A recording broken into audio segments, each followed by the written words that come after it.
No, pero te mando las fotos y tienen buena pinta, o sea, las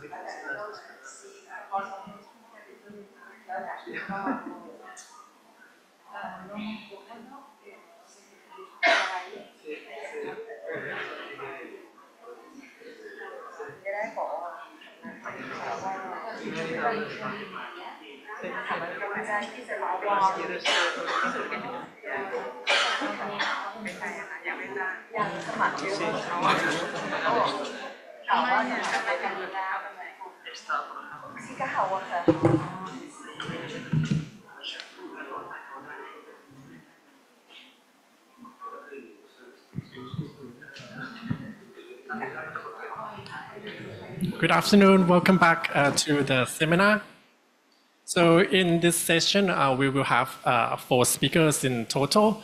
They'll be sharing experiences from Europe and from Asia about being a member of the UPOV 1991 convention.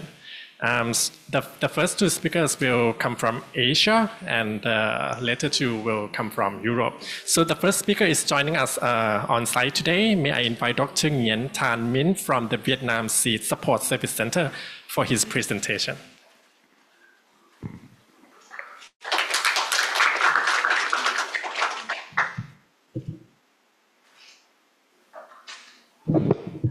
So, good afternoon, everybody. So first of all, I would like to say thank you to the IP project and DOA of Thailand for giving me a chance to be here to introduction for the experience of UPOV membership in Vietnam. So I would like to present 3 main contents in this. First is the development of PVP systems in Vietnam and the impact of UPOV membership to socio-economy to Vietnam and the orientation of the Vietnam's government in the future.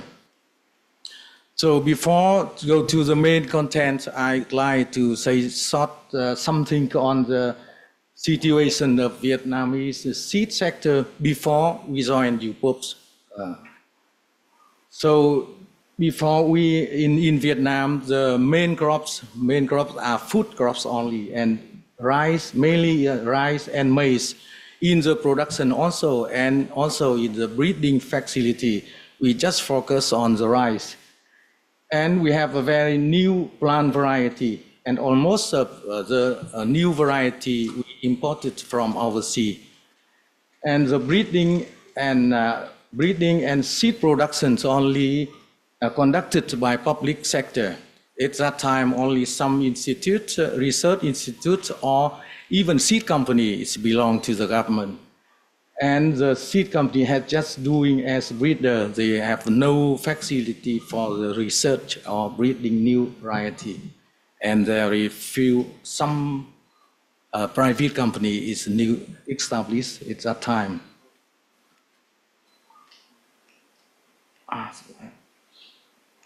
Why it's not working?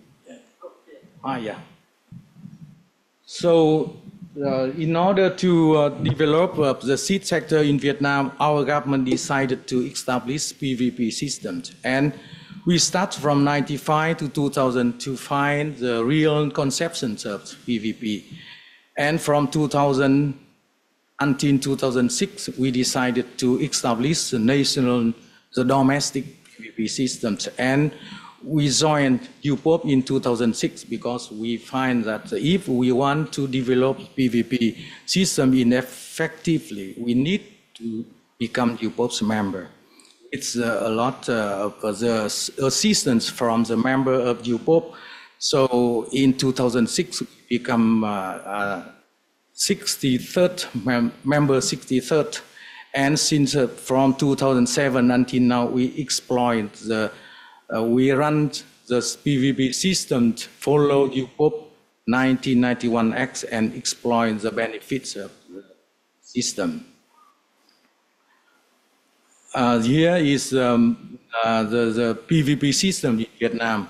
Now we have the implementing organizations, Ministry of Agriculture and Rural Development responsible for PVP, and PVP Office and National Center for Plant Testing under Department of Crop Production belong to the MAT, and we have 5 US testing systems.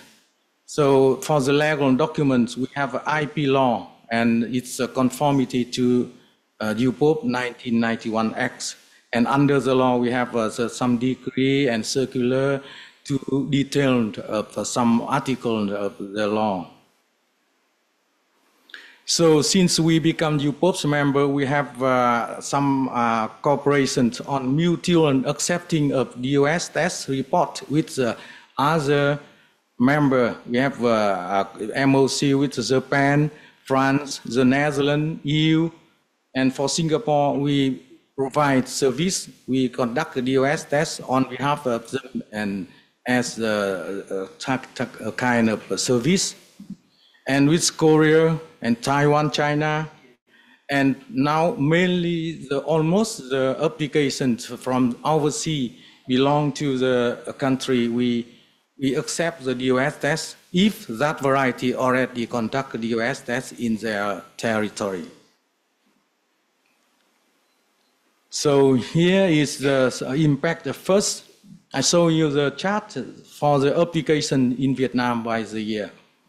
We started to receive the applications since 2004, and from 2004, 5, 6, we have very few applications. On one year only from 7 to 9 applications. But since we become UPOV's member on 2006, from 2007 until now, it's rapidly increased, and many new applications from overseas to find in Vietnam. And that means many new variety with good features is introduced in Vietnam since we established PVP system. And now I would like to show you the benefits of using the protected variety compared with the non-protected variety. This data from seed company in a seed. So you can see here I give you an example for rice, because the rice is the most important crops in Vietnam. It's the same in Thailand. So you can see on the chart, the data, when the farmer cultivates the protected variety, they get average income in 1 hectare for farmer is almost $1,900. Why? When they use non-protected variety, the income they get only nearly $1,300 per 1 hectare. So why there is the difference? Because when they use protected variety, normally it's new with good features like high yield and better quality and even tolerance for the disease, as in the bad climates, it's better than the normal variety.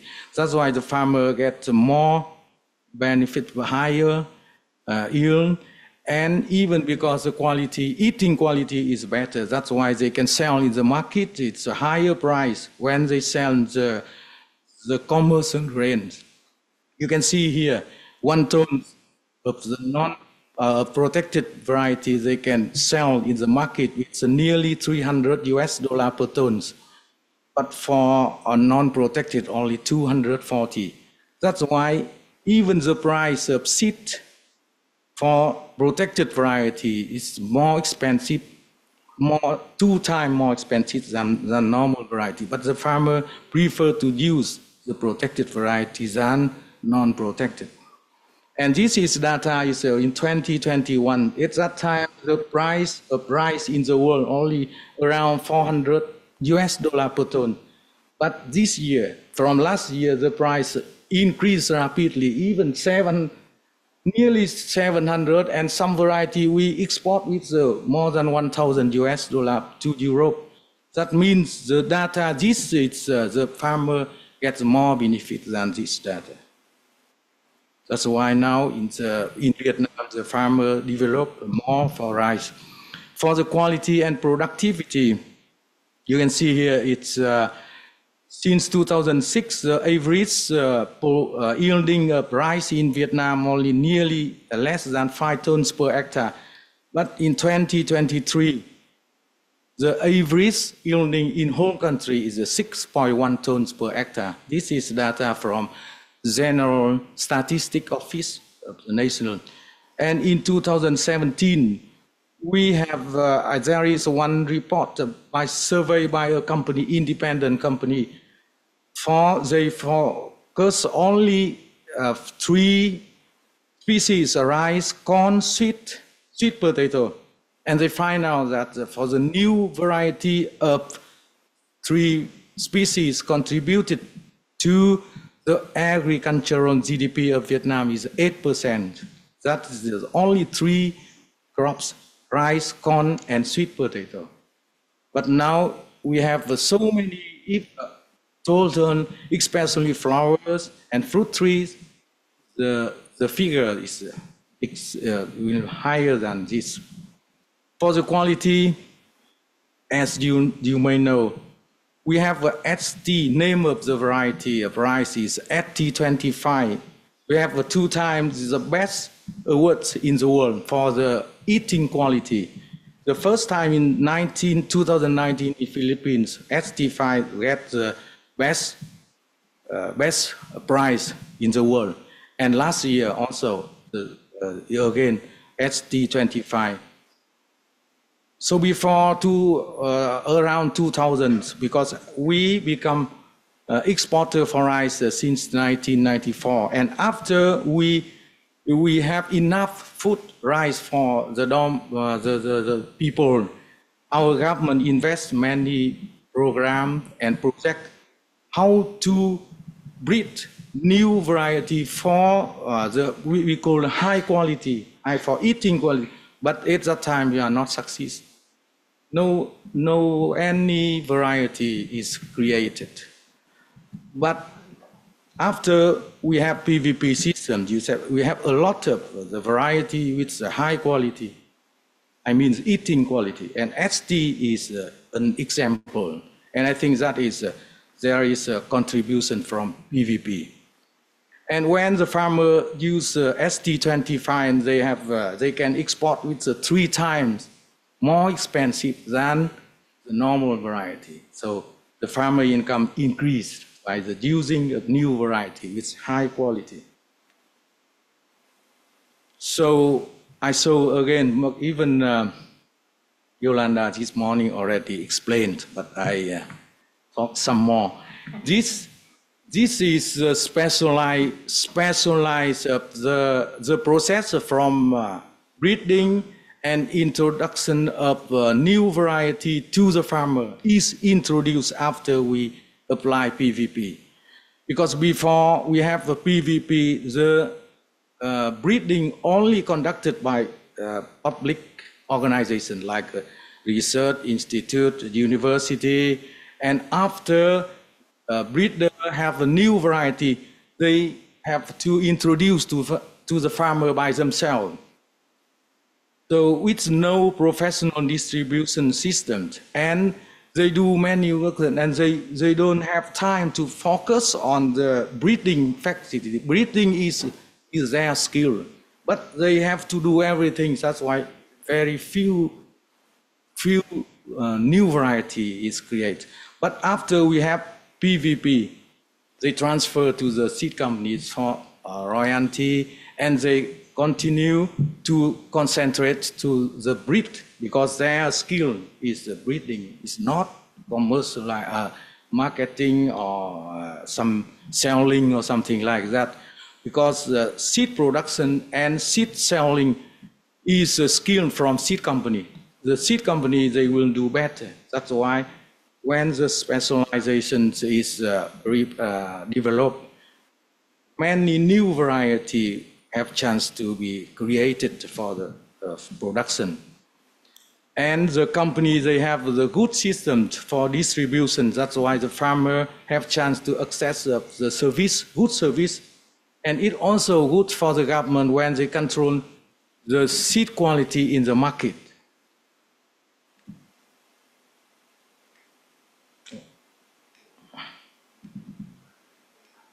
Yeah, why it's not. Oh, yes, because so when we apply PVP effectively, because PVP answers the right of the breeder, that's why many people from different sectors to join the breeding. You can see according to the data from PVP, we have many, not only public research institute like before, but also seed company, university, researcher, individual, and farmer. Even in farmer now in Vietnam, we have some farmer, they have a variety, new variety, and here is the number of each sector in Vietnam. So many different, for example, researcher, there are some professors before, after they retire, they continue to do. So when new variety, it's, yeah. Here, can you please back to the, yeah, it's, so when we apply PVP system to effective many new variety from from overseas they introduced to Vietnam. So you can see here new variety from fruits, flowers, and vegetable. That variety, that species is not, we are not don't have experience for breeding. So they will bring the new variety from overseas to Vietnam, So that variety, because that variety is still very new, and the price, especially for flowers, the price of that flowers in the market, global market, still high. That's why our farmer have chance to export the products to the overseas. And when the breeder bring new variety to Vietnam, they also bring new techniques. They will introduce new technique, because techniques how to cultivate and how to take care of the variety it depends on the variety. And that's why our farmer can access new technique. That's why there are some technique now they can apply advanced techniques compared to the before. And it makes a diversification of crop products for exportation. And especially for flowers and vegetables, when we develop a big area in Dalat, that is an opportunity for the young people have a new job, because for the initial process, for the flowers to export, it needs much more labor. And yes,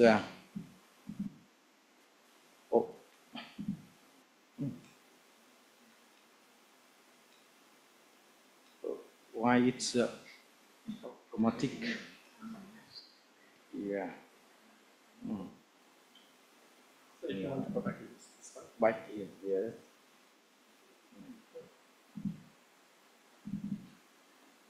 Back here. Move. Yeah. Yeah. So for the growth of private sector in Vietnam, when when PVP introduced in Vietnam, there is the development of private sector with different levels. For example, before we have a PVP system, almost all of them are trader. They do trader only. They just sell the seed or import from overseas and then sell in the Vietnam market. But when PVP is established, in the beginning, they are licensed to exploit PBR from owner. For example, they are from the university or some research institute. They buy the right and they exploit. And then recently, they develop their own breeding facility. And now many of the private company become big company, and they are recognized techno-scientific enterprise. That is a title of Ministry of Science and Technology in Vietnam to recognize for the enterprise who have a good breeding facility, good research, and they have the variety PVP certificate. And for example, in Vietnam Seed Trade Association, we have now around 150 to 160 members. They are private, they are company, and 30% of them are become techno-scientific enterprise.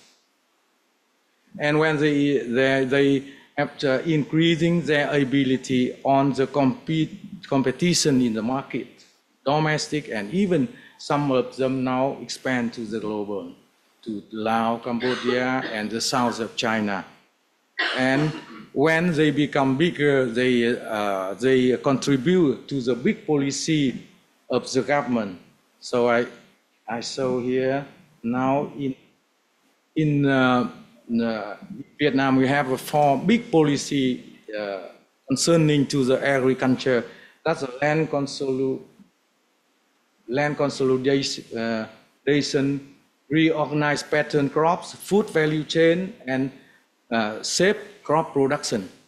And we find out that when in which province there is a contribution from enterprise, it's easy to succeed, because so PVP contributes to the success because PVP enter the right, secure the right of the company. That's why they contribute to the policy which they don't worry about their right.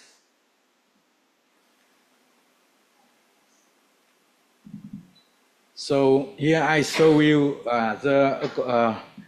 some figures of general statistic of fish of Vietnam. That's and I think this also impact much from PVP.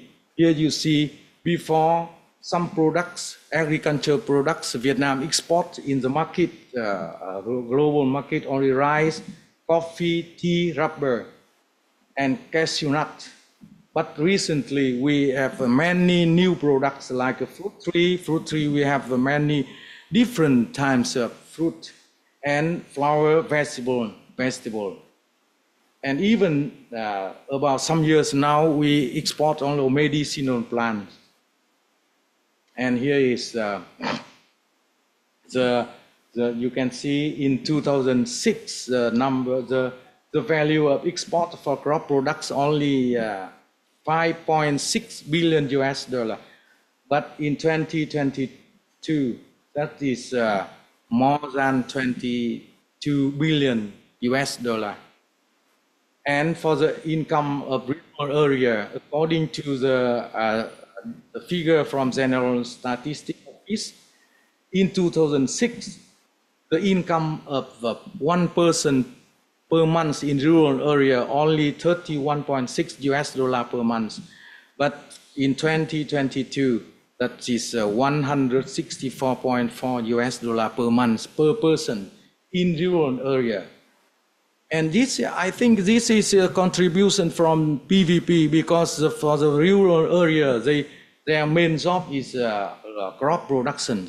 And many new variety is introduced that make them have good benefits, good income, and the living standard of the person in rural area increase. There is, of course, we have many other programs, but PVP is one of important factor to contribute to this achievement. So aware on the importance of IP in general and PVP, especially PVP, our government established the strategy for next 10 years for promoting crops product sector and design of the strategy for IP. We also have a seed program and PVP strategy is a mutual support for the year. We try to increase the number of applications until 12 to 14% per year. So we need to do for increase the number of applications to find the PVP. And from 10 to 12% of Vietnamese application will be found in abroad. We try to encourage the breeder to find not only in Vietnam, but also in abroad. And at least 1 to 2 Vietnam's PBR, variety PBR, is exploited in our sea. And in order to enhance this process, we positive joining the regional PVP mechanisms. And now we call EAPVP. And this next in the right is the seed program. So here I show you. So last year Vietnam launched the UPOV systems for the electronic filing and for increase of the encouraging breeder from overseas filing in Vietnam, and also Vietnam breeder file to overseas. And this is the module, and this morning Yolanda already introduced, but I just know that this increase facilitate for breeder to, and also for the PVP office on the examination of the application. So I finish, and thank you very much for your attention. Thank you very much, Dr. Nguyen, Thanh, Minh. Now we're going to have speakers from online. So the first to share the experience is Ms. Minori Hagiwara from the Plant Variety Protection Office, Ministry of Agriculture, Forestry and Fisheries.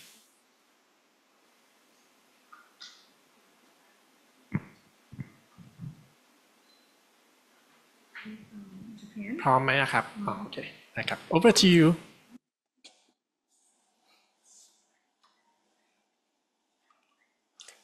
สวัสดีค่ะได้ยินดิฉันหรือยังคะ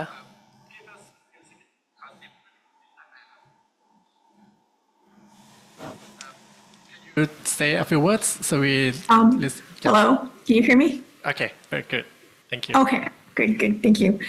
Thank you so much again. I'm Minori Hagiwara from the PPP office of Japan. It's a pleasure joining you here today in a very important meeting.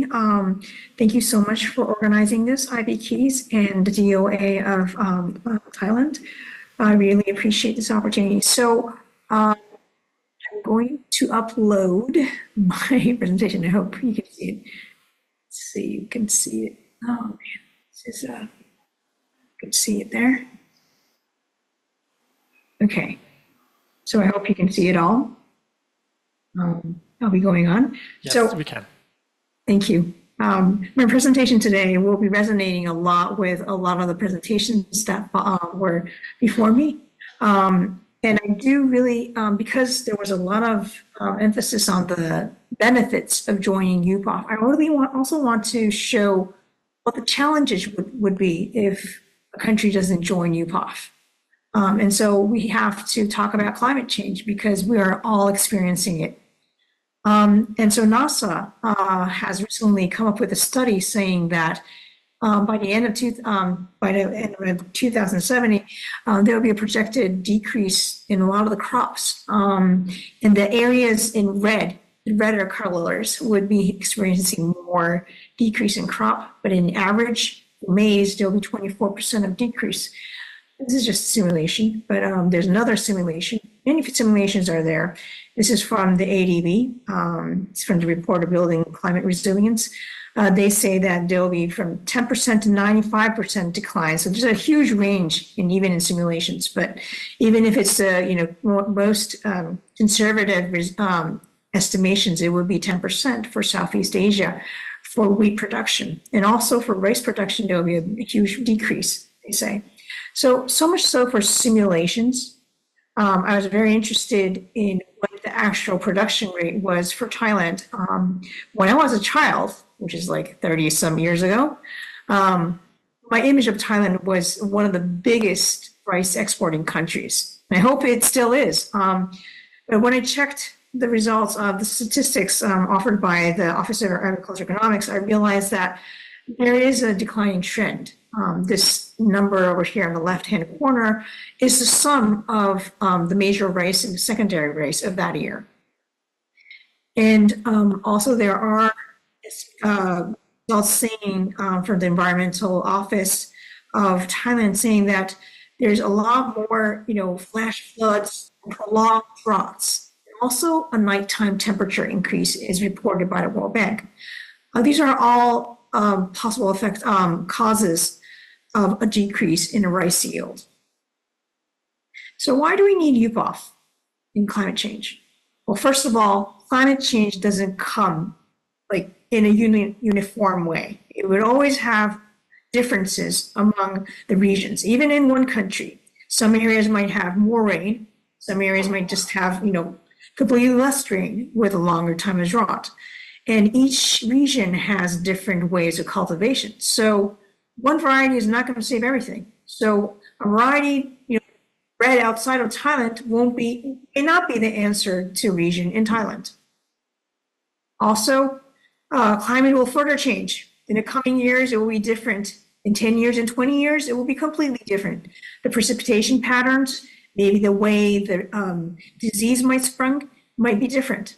Francesco mentioned breeders are adapting to new resistance for tomatoes. Diseases are happening all the time. There'll be new diseases, and breeders out there are always conscious of how to make resistance to this.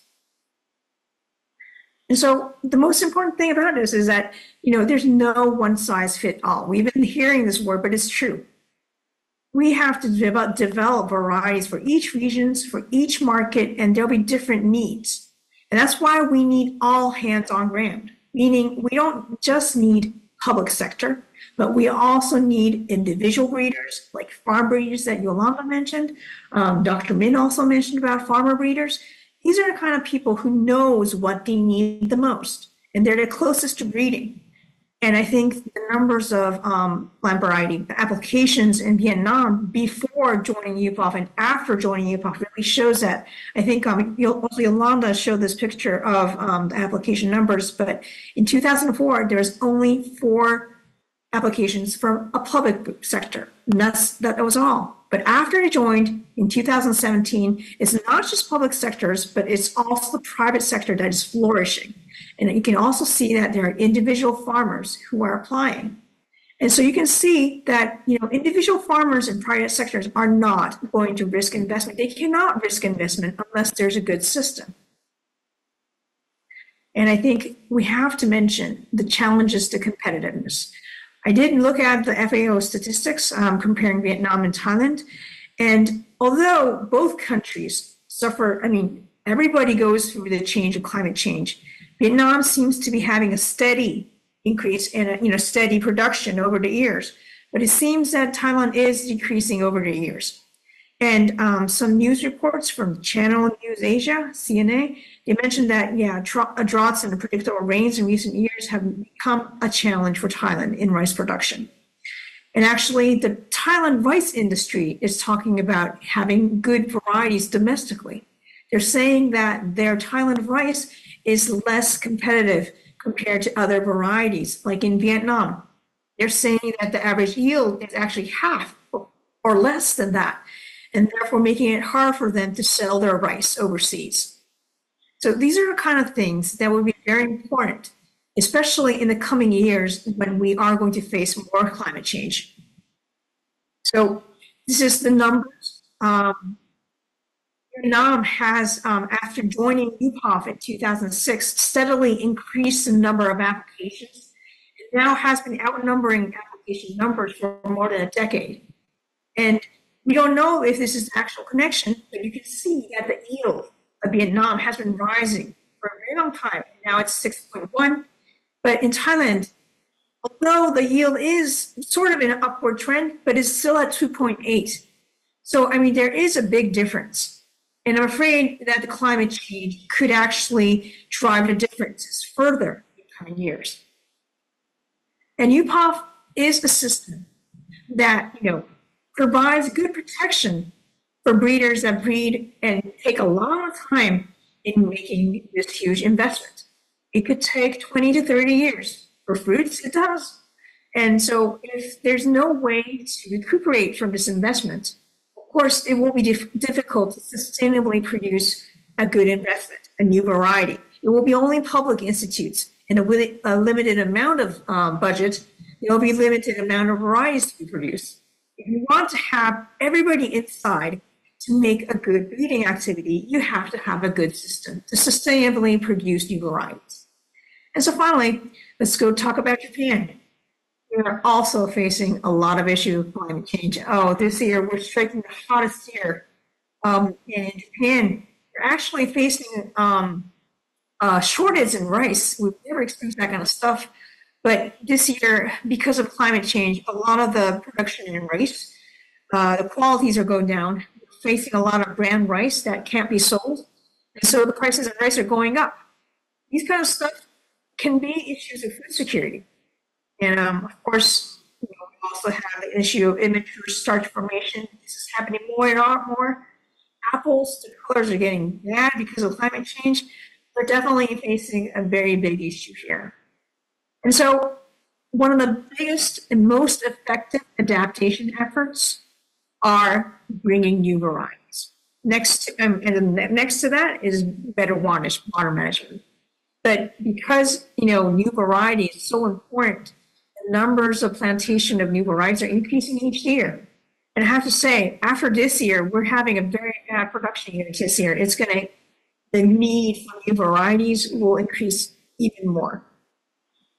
This is an example of a variety that we breed. Of course, this is a rice variety that we like, so it's not necessarily adaptable to Thailand or in Vietnam. But for this kind of variety of rice, it has a taste of Copa-Cogeca, which is one of their most famous rice. But the most important aspect of this rice is that it has a very high stomatal conductance, even at high temperatures. So usually plants would shut down their stomatal conductance when it's high temperature. They don't want to breed anymore. They don't want to do any more photosynthesis. But this rice continues doing photosynthesis and stomatal conductance, keeping the temperature low, even at high temperatures. So it keeps the quality high, and it also has good production. And so you can see the numbers increasing over the years. Oops. So these are other examples of varieties that we breed to adapt to climate change, good coloration. Also, some fructious flowers, growing well in bad temperatures and stuff. These are all important things that we need to cope with. But, only public institutes won't be able to solve this. We need all the breeders. We have a good public institute, we have a good private institute, we have a lot of individual breeders in Japan that breeds for domestically. Of course, we need to introduce a lot of new technologies to do these a lot faster. Of course, faster meaning it won't be 30 years, it will be maybe 10 years or 8 years. But still, it would be a lot of investment. That's why we need a good system. So, thank you very much. That's all for me. Thank you very much, Ms. Hagiwara. Now moving on to our third speaker of this session. He's the Managing Director of Plantum, a Dutch association in the plant reproductive material sector. So please welcome Mr. Niels Louwaars. Yes, good afternoon to you. Good morning here. Thanks for having me, and it's a pity that I can't be with you physically, so we have to do it all at a distance. I am sharing my screen now, and so much has been said already. Miss Minori clearly said how important plant breeding is, how important it is to stimulate that. And Dr. Minh was very clear about the impact that plant breeding has. So there's a lot what I was planning to present that's already been said. But I'm speaking from the Netherlands, and I cannot speak from before and after, because the Netherlands has been having a kind of plant breeders' rights already for 80 years. And we've been a founding member of UPOV and very important in improving UPOV since 1961. And we are one of the, I can say, one of the major breeding countries in the world. We are the biggest exporter of seed and planting material, and that is based on some 200 years of entrepreneurship, a strong public-private knowledge infrastructure, and there we come with important public institutions on seed quality control, on variety lists, and of course of PVP. And I don't have to say that to you to stress that plant breeding takes a long time. Minori also alluded to that. It takes time, ingenuity, and investment. And the problem is that a plant variety which is in the market can be easily reproduced by others. So protection is badly needed to give plant breeders a business model. And that was already seen in Europe, not because of climate change at the time, but because of the improvements in agronomy before the Second World War. So it was mechanization, it was fertilization, etc. It needed new and different varieties. And that's why already in the 30s, 40s, 50s, plant breeders started to think how to protect plant breeders, how to give breeders a business model. And they checked the patent system, the trademarks, the copyright, and indeed none of them was suitable. They needed a system that is based not on the industrial culture like patents, but on the agriculture. And that's why we all came up with PVP, because agriculture is different from industry. Different requirements for protection, and these very important exemptions that are there: private and non-commercial use, breeder's exemption, and the farmer's privilege. And the breeder's exemption, that is really pivotal, that is vital part of the PVP system, because it provides an open innovation system. The variety is protected for multiplication, commercialization, but every protected variety is freely available for further crossbreeding. And that is very important in order to stimulate further breeding. And that makes it different from, for example, the patent system. So also, and then of course comes the need for international harmonization that was mentioned earlier today.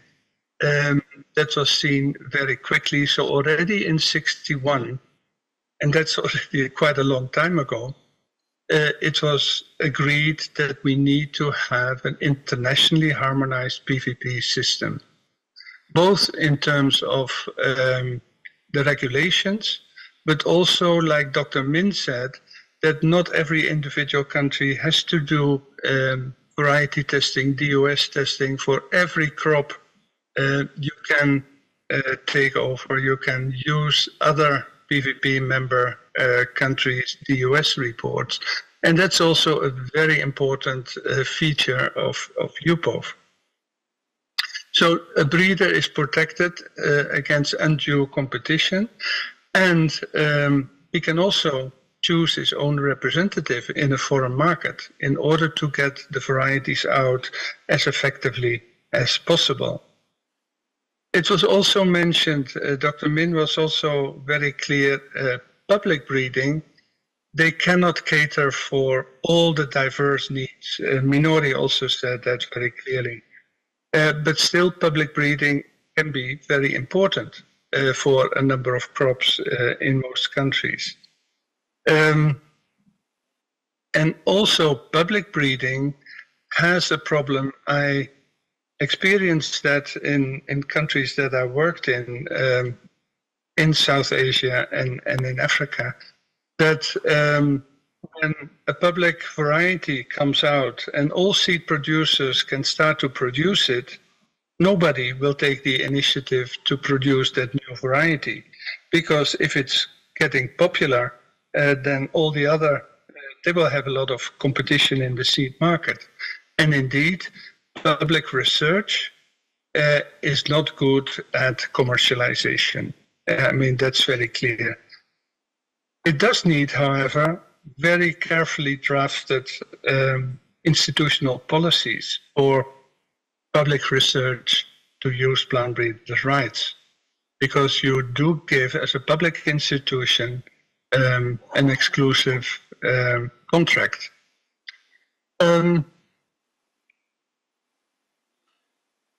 So, yeah, I think this was already mentioned several times, that you can have plant breeders' rights. This is good, but what do you miss if you don't have plant breeders' rights? It's very clear: insufficient breeding locally and no access to the best varieties from abroad, because a breeder, say from the Netherlands, would really look at protection levels in different countries and decide whether they would bring their very latest, very best variety to that country, or whether they do it with their older varieties, where they don't mind so much if it's being, well, they would call it stolen. So a variety without PVP, and it's not only the law, it is also the mechanisms where the breeder can actually get his rights when he notices that others are using their variety illegally. They have to be able to go to a court eventually, if necessary. So an effective PVP system starts with a UPOV 91 compliant law, but you'll have to do more as a country to make it effective. So based on this internationally harmonized PVP, large and small seed companies in the Netherlands, they can invest some 15% of their turnover in R&D. Some even can invest 30% of their investment in R&D, and that has a tremendous societal benefit. It is good for food security. Minori said that it's good for farmers to get new varieties regularly. So PVP is not just a commercial gig, it is a societally very important tool to support food security, to support a diverse plant breeding sector, and to make sure that farmers have a choice of different varieties. And I keep it short because time is running out, but this is what I wanted to say, that the Netherlands has become an important seed production and breeding country to a very large extent, thanks to internationally harmonized PVP. And that means UPOV. Thank you. That's all I wanted to say here. Thank you very much, Niels. Corey, would you like to take questions or we go right into break? เราสามารถมีคำถามกันได้นิดหน่อยนะครับ So we actually going to have our fourth speakers, but he will join us a bit later. So we're going to switch the agenda a little bit. We can have some questions right now, or we go right into the break and then come back like in 10 minutes, just to arrange everything for the discussion. Niels is with us. Minori is with us. Yes. Hi, thank you very much, Neil. Just put, is he still on? All right, okay. My question is that I just would like to learn from you as from Plantum and from the seed, as the breeders in the Netherlands who are, because the Netherlands is very important trading partners in terms of seed and seed producing in Thailand. And we have been talking quite a lot with our friends in Thailand about the Green Deal in EU. So can you give us some idea how the Green Deals in EU is going on under the within the seed production or seed policy and also the agricultural production perspective? Oh, my dear, do you have half an hour? we can grab some coffee and then talk to you for half an hour. No. Developments in Europe are complex. You mentioned Green Deal, which I think covers all kinds of sustainability issues, which is good, in my view. In the part of the Green Deal was also to get new genomic techniques organized better, CRISPR-Cas. because in the Green Deal, it was clearly said that quicker plant breeding could help get the goals of the Green Deal closer, especially with regard to disease resistance and tolerance to climate change. Unfortunately, that whole decision is dragging on. It will take at least another 1.5 years probably before the EU decides on that. The second one is the policy on seed regulations.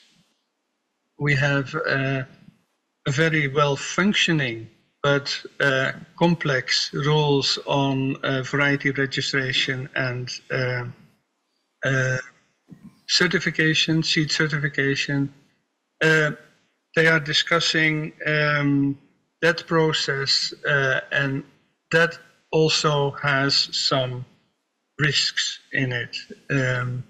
That certain rules will be relaxed beyond what gives the farmer a good guarantee of quality. So those dossiers are very important. In terms of PVP, and I'm not sure whether that was mentioned this morning, the European PVP system will be reviewed. That's normal. That has to be done every so many years. I don't expect a lot of important changes there, but it is something to keep an eye on because there are forces, political forces, that want to kind of protect heterogeneous materials, might want to do, it may become a political issue, whereas PVP is mainly a technical thing with good societal impact. So Europe is kind of moving, also because now we are having a new European Commission, which does not have the Green Deal as the very first priority. So I would say that European policies, they take quite a long time. That's not unique. That's also happening in other countries. And we have to keep a very close eye on all these political developments in order to protect the PVP system fully and improve it where possible.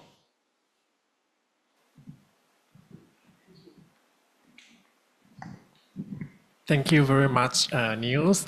So we're going to have a 10-minute break. So please enjoy yourself outside, and then we'll arrange the floor for the panel discussion. So see you in 10 minutes. Thank you. Hello, welcome back. So while we are waiting for the fourth speaker to share the experience, we're going to have the panel discussion first. So I'd like to invite the panelists to take their seats. So first, I'd like to invite Francesco and also Yolanda, Kun Thidagut, แล้วก็ Dr. Bunyanath, and also Dr. Minh to take your seats. And just want to remind our panelists that Minori and Niels are online as well.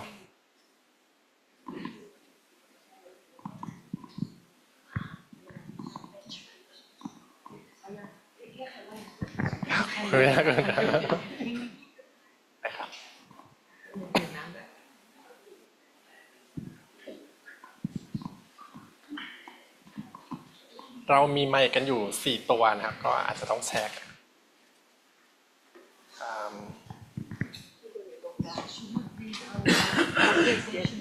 Yeah, in case you need interpretation.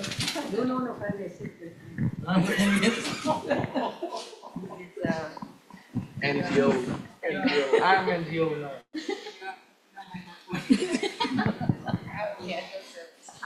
ไม่เป็นไรค่ะ อันนี้ผมวางไว้ตรงนี้แล้วกัน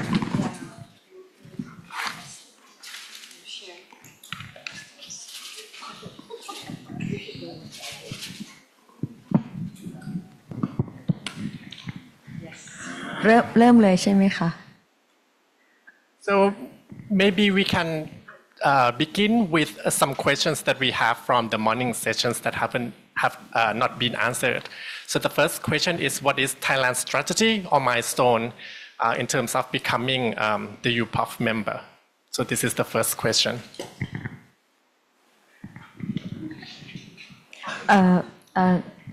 มีคำถามเหลือเยอะไหมคะ Do we have more questions? Because I need to think about if we could group. We also have another online thing, like the 2542 Act.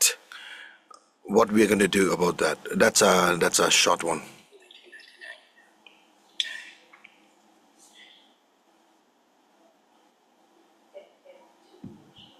From the online, the first question is about So the first question, basically the audiences would like to know Thailand's efforts to become a member. What's the strategy? What's the milestone right now?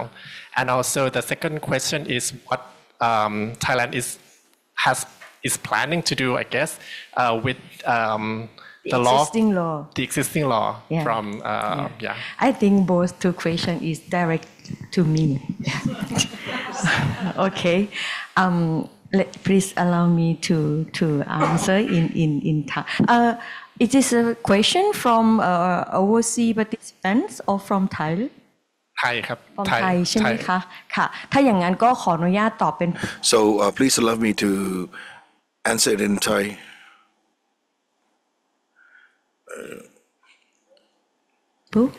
Yeah ค่ะก็คือ Okay, so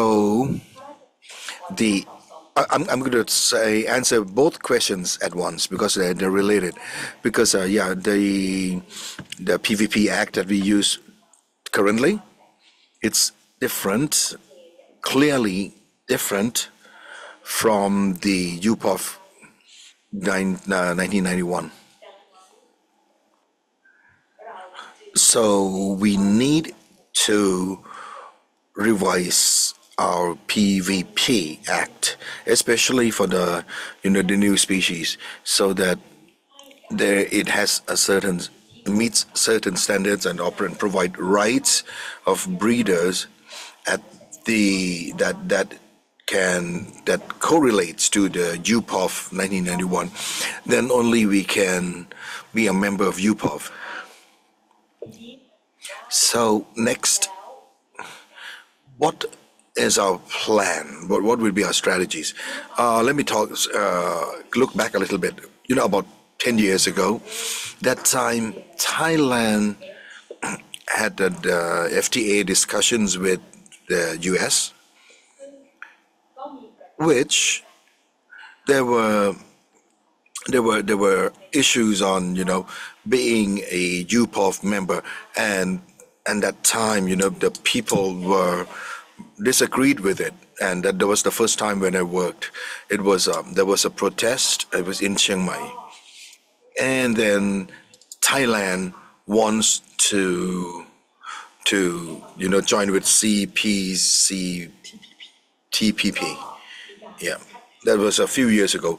Also, that time there was a conflict on this. People didn't want it because that says, to do that, the country has to be a member of UPOV. So, and that means that was the second time I was faced, I experienced the disagreement from the people. The reason, which was brought up, it was on the worries that farmers cannot keep the seeds for their own, right? And the price of seeds will go up, and Thailand will lose its sovereignty in managing our locally available species. And from our studies, and gotten in touch with the people who were concerned, was found that it was a misunderstanding. They understood that they could not collect all farms, all crops, but it's actually different, right? It's all the new ones. And the second one, on the seed price, it does not mean all seeds. It may be on the new crops, and let's say, yeah, on a more appropriate price. And the last one, on the sovereignty, no, we don't lose that, because we can still issue laws to control all that. So of all this, our ministry and the National Economic Board, we told us, the Ministry of Agriculture, to make people understand correctly what we really care about. Yeah, make them understand all this and work on that, and together make a study of the currently running laws, current acts, and then revise the law. So all I can say now is our strategy is we have to educate the people first, and the plant variety protection office will also have to work on the laws. Thailand's policy is that for us to be, a member of convention or treaties or whatever, we must have our internal laws ready. Then only we can, propose ourselves as a member. So that means right now, I think it could take 2 to 3 years for us to prepare the internal laws.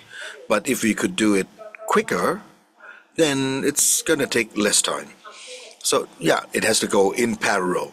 We have to educate, create expand our networks, working together with private sector, working with various organizations, carry out focus groups, because all the issues involve different stakeholders, and that means that we have lots of work, and that's somewhere in our timeline. So I think this answers the questions. I don't know if you have any other question. So I think I was very clear.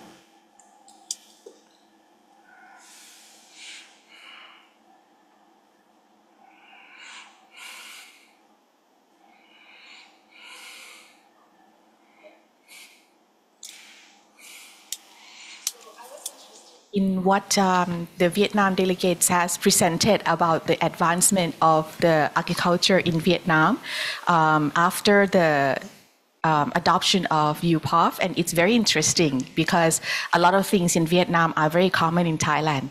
So I would like to ask for more, perhaps experiences sharing, especially in rice, because rice is very important for Thai people as well. So can you share with us more, like, for example, the ST25, that you won, who is the inventor? And then after that, perhaps, how the UPOV has initiated to the individuals or the organization who can produce the ST25 so successfully that become the world champion. And then what happened after that, how the farmers has initiated all the benefits from the invention of the ST25. So thank you for your question.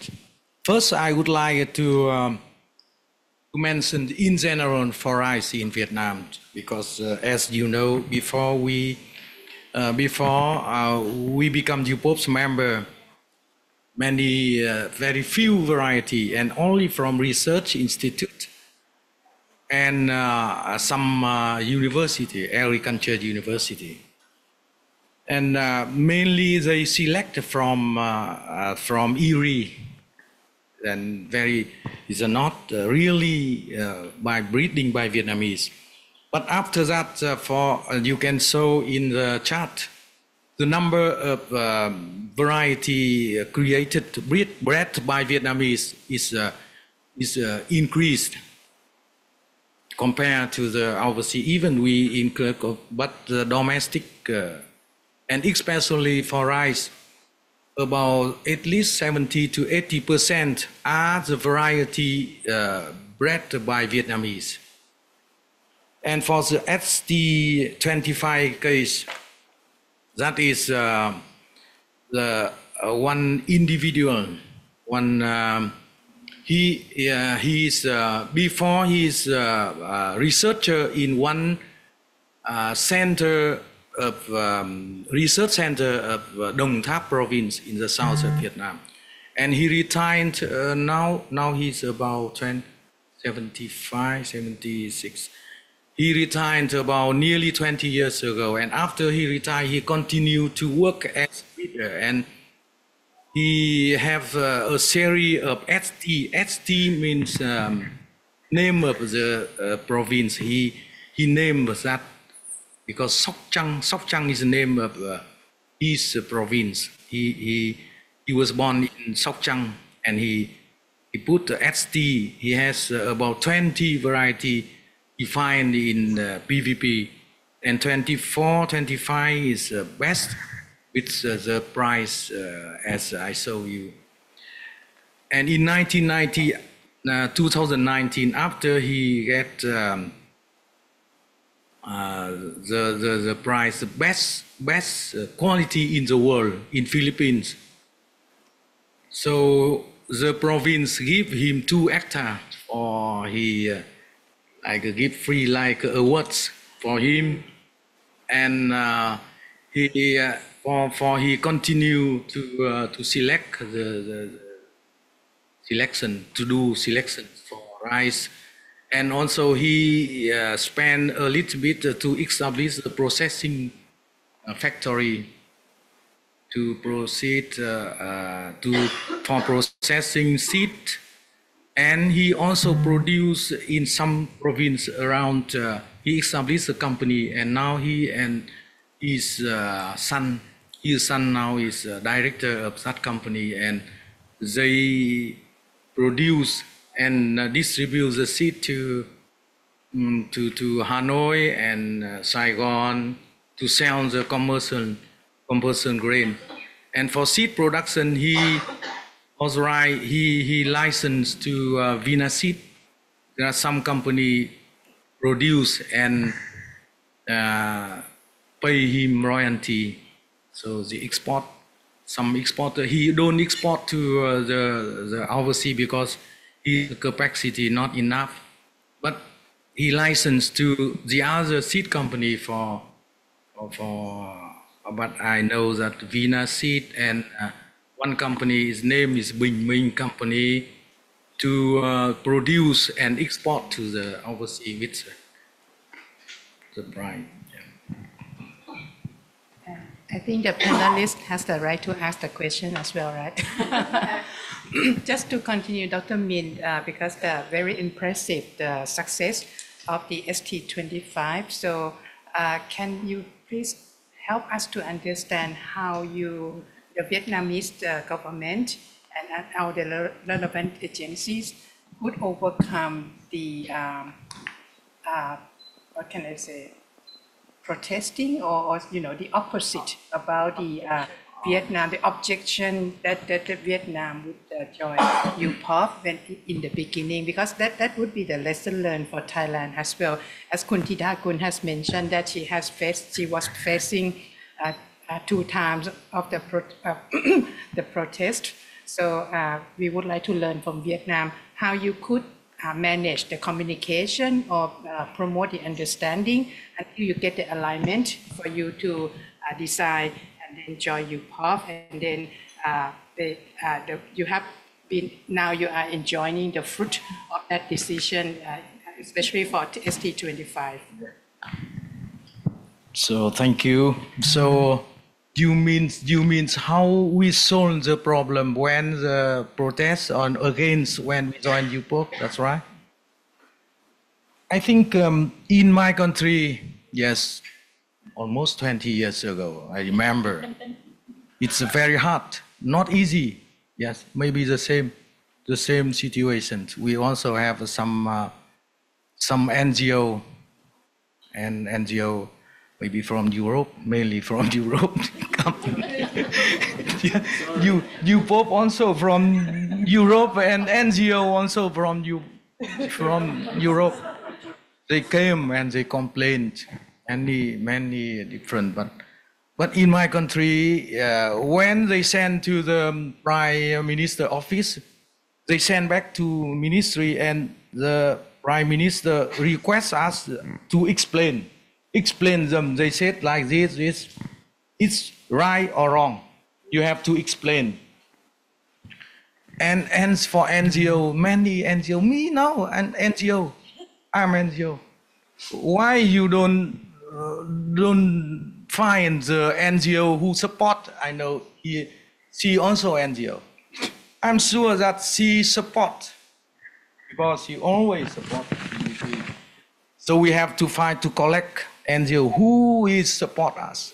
Then we support and don't support 50-50, and we have to explain. And there are some NGO they have a misunderstanding in the beginning. That's why they complain. But when we explain, they understand.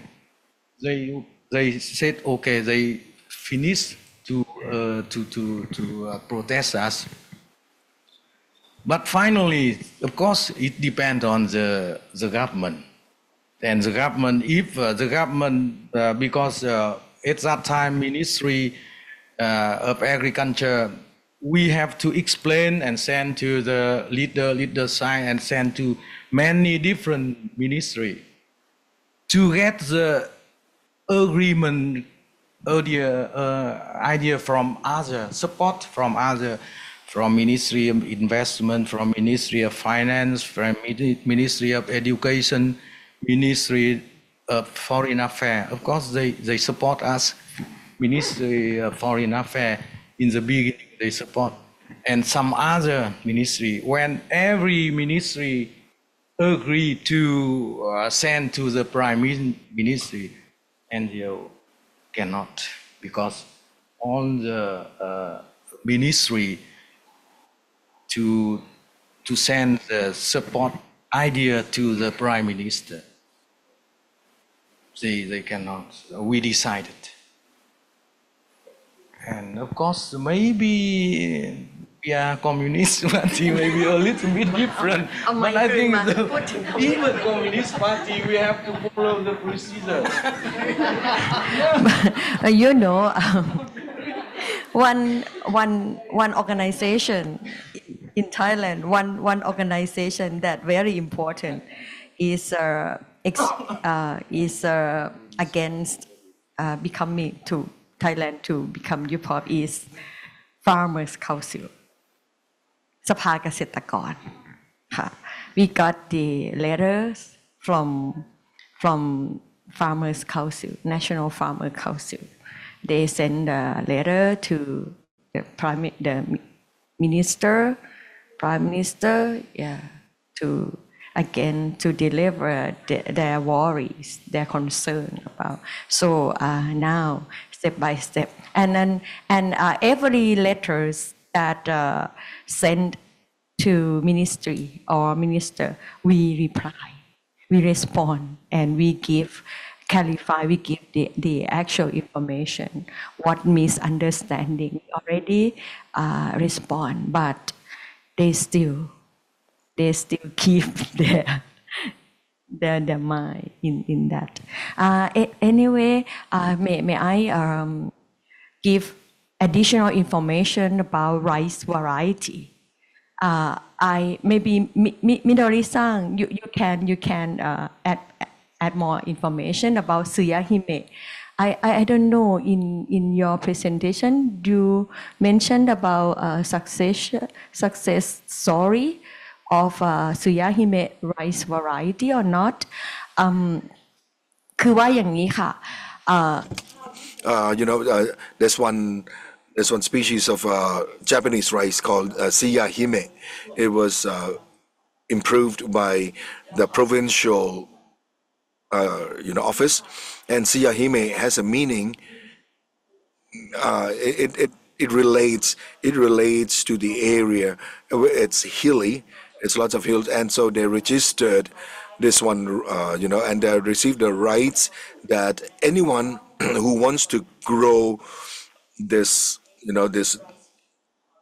this variety, they have to manage it to this certain rice field, certain protocols, and it's all about reduction of chemical use and all that. So if you want to be licensed to use this, if it's the people in the province, you pay very little royalty.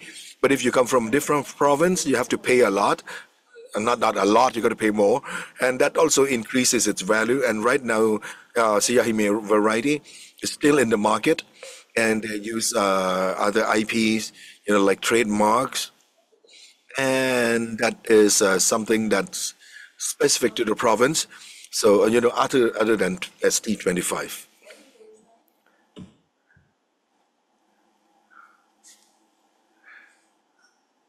ก็เซียฮิเมะก็เป็นเรื่องหนึ่งที่เราประสบความสำเร็จนะคะ That's okay. On our side. Okay. Can you hear me now? Yes. Yes, thank you, Openkopf, for explaining Tsuyahime. Yes, Tsuyahime is definitely one of the examples, other than what Yolanda explained about the flower case. But the Tsuyahime rice was bred in Yamagata Prefecture. It's one of the prefectures. It has a very good taste, and it's also resistant for a lot of diseases. But it's because of the good taste, it has a good brand value, and it keeps a very high price.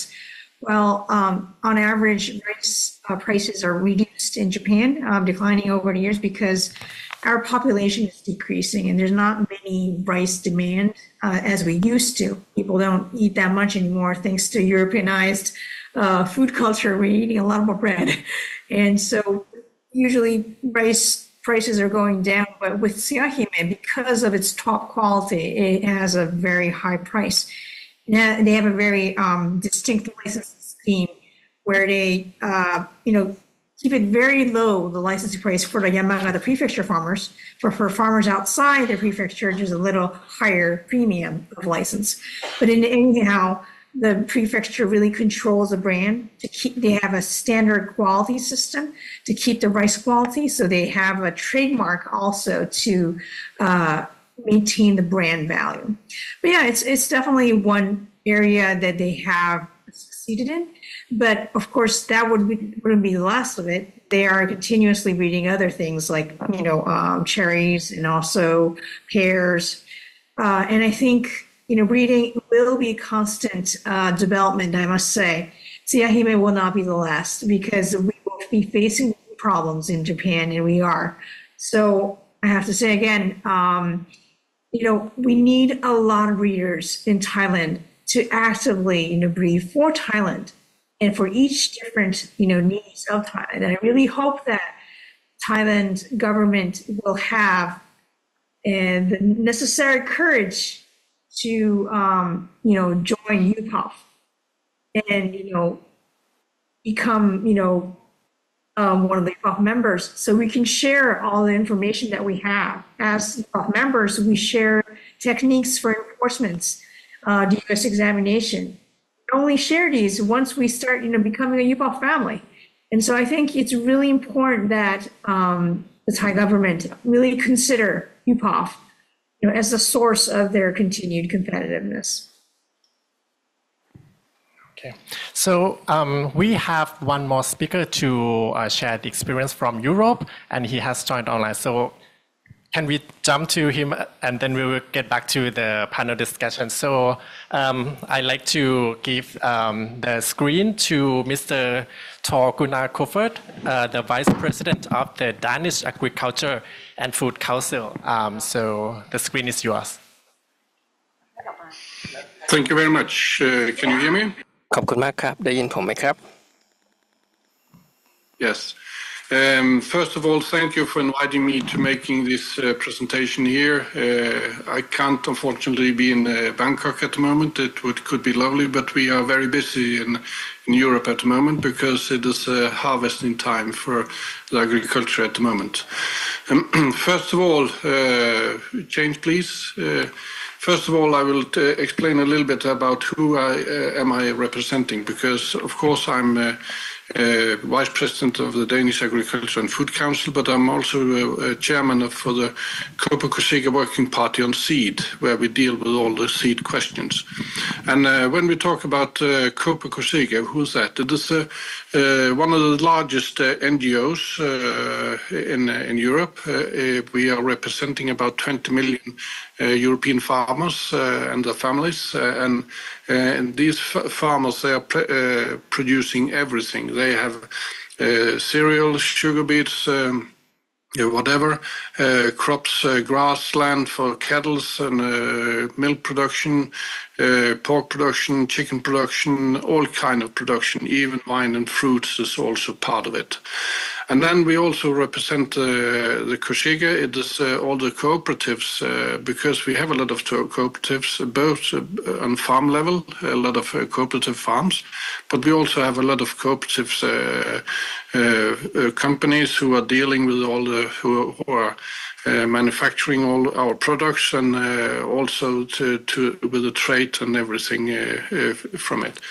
And these two organizations have since 1962 been joined together, have a secretariat in Brussels, and we have a very active lobby organization, and we try to give to deal with these issues that the farmers and the agricultural production is dealing with. Next, please. Because what is a modern farmer today? It is of course he have a cattle farm. He's producing dairies, and he also producing pork or other kind of meats, cheap meats, and everything, chickens, and but we produce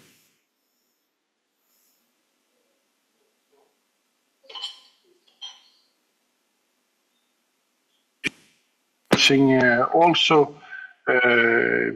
malt to breweries, but also all kind of stocks and ingredients to the industry.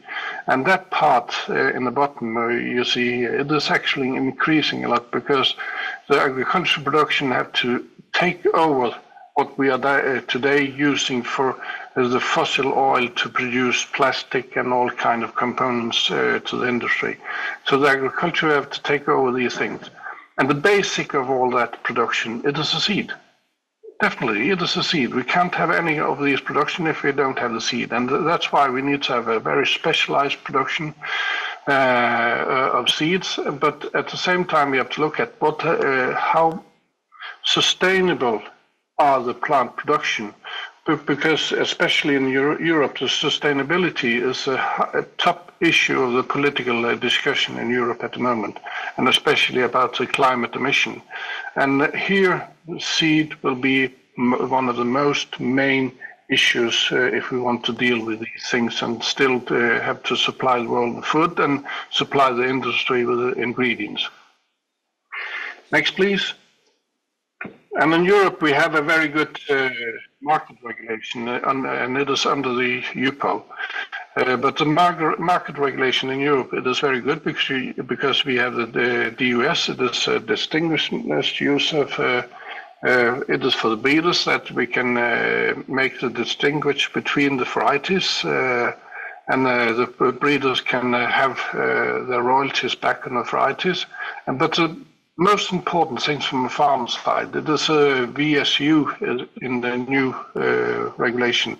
It is that all the seeds, all the varieties are actually being tested for the sustainability and how the varieties can perform for the farmers. And so when the farmers buy these new certified seed, then he knows exactly what he can inspect of these varieties on the land, and he can design the production on the land exactly about he want to use the grain for feeding the pigs, or it must go for bread production or beer production, or to the industry. And it is not the same variety. We choose actually the variety exactly for the production of the end use and how the variety perform compared to our land. I will come back to that. We go to the next question.